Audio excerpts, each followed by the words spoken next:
Ya, Anda kembali bersama kami dalam Lunch Talk. Kita masih membahas mengenai ini impian dan juga harapan masyarakat Indonesia. Mas Abdi, ini kalau kita lihat memang tadi ada 7 poin dari Presiden Joko Widodo yang merangkum hampir seluruh harapan masyarakat Indonesia ya. Nah, ini kan yang dikatakan di situ terkait dengan sumber daya manusia juga ada di situ, juga terkait dengan kecerdasan masyarakatnya.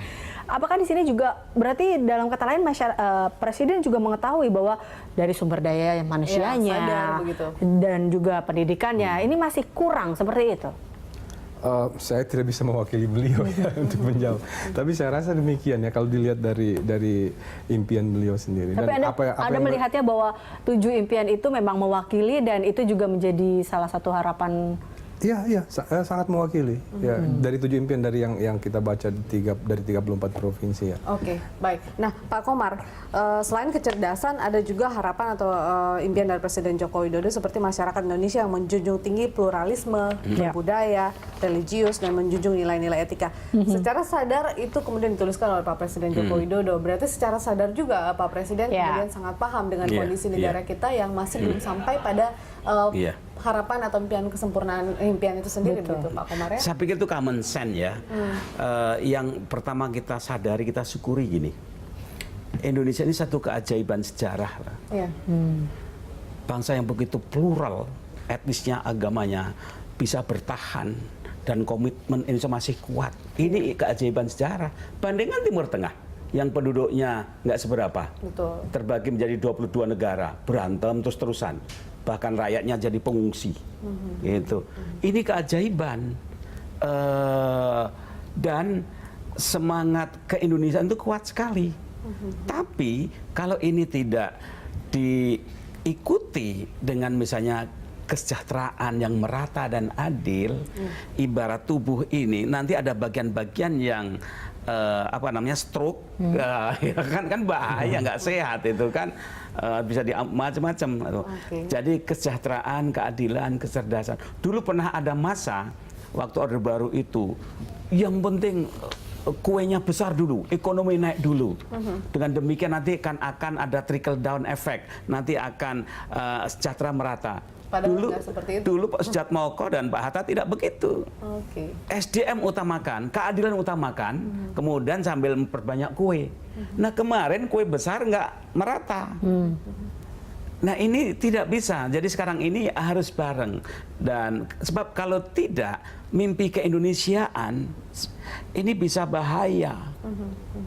Ya coba andaikan Anda anak Papua, gimana rasanya coba?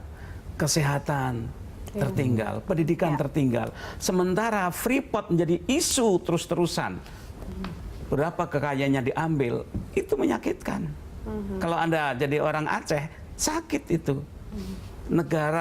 Dulu negara, mereka menjadi satu daerah kaya, tapi kami capek dengan konflik terus-terusan.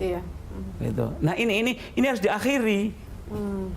Jadi Presiden Jokowi ini menangkap, walaupun pelan-pelan, ini ditangkap ini mimpi-mimpi itu, dirajut. Tapi dirajut apa tadi? Dengan pemerataan pendidikan, kesejahteraan, prestasi. Jadi Bhinneka Tunggal Ika itu ke depan bukan semata bhinneka antropologis, kebinekaan, tapi kebinekaan tiap-tiap daerah punya unggulan yang berbeda. Bayangan saya andaikan Hambalang itu dulu ya, olahraga dibangun di Papua untuk latihan sepak bola, datangkan pelatih dari Eropa, Papua bangga sekali.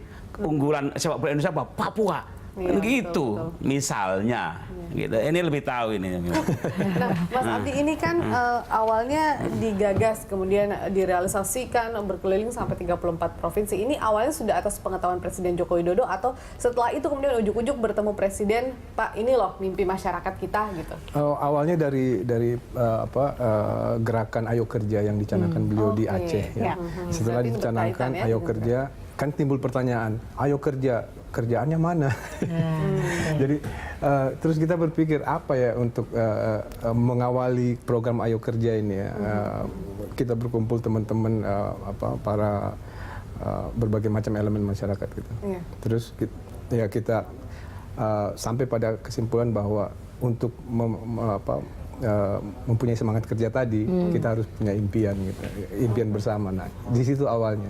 Oke, baik. Nah, ke Pak Komar, kalau melihat untuk pimpinan saat ini, kan setiap pimpinan beda lah cara kerjanya ya Pak ya, dalam merealisasikan mimpi ataupun tujuan itu sendiri. Kalau untuk Presiden Joko Widodo sendiri, Anda melihatnya seperti apa? Dengan spirit ayo kerjanya itu, apakah memang lebih mudah untuk merealisasikan mimpi-mimpi? Pimpinan boleh beda stylenya, pribadinya, tapi semuanya harus sama komitmen, mewujudkan cita-cita kemerdekaan. Rakyat semakin sejahtera, semakin cerdas, damai, gitu, bermartabat, gitu. Itu tidak bisa ditawar. Mau partai apapun, siapapun, agamanya apapun, jadi presiden, itu tidak bisa ditawar. Oke, pimpinan boleh beda, tetapi harapan juga cita-cita tetap aja sama ya. Kita Dan harus tidak membutuhkan. impian dan cita-cita itu mungkin bisa menjadi parameter juga seberapa besar kerja pimpinan kita begitu sukses ya, Pak, dan tidaknya bisa diukur dengan tadi itu kesejahteraan, kecerdasan, martabat bangsa, keamanan, itu sebagai benchmark. Baik, kita harapkan kemudian dengan kegiatan semacam ini, kapsul waktu ataupun juga semangat-semangat lain yang mendukung prinsip ayo kerja dari Presiden Joko Widodo dan pemerintahnya ini bisa tetap mengawal impian dan cita-cita kita ke depan begitu ya. Betul, tetap kembali lagi kepada cita-cita yang diharapkan. Ya. Baik, terima kasih Mas Abdi dan juga Pak Komarudin telah hadir bersama kami dalam Lunch Talk. Dan pemirsa, demikianlah dialog Lunch Talk hari ini.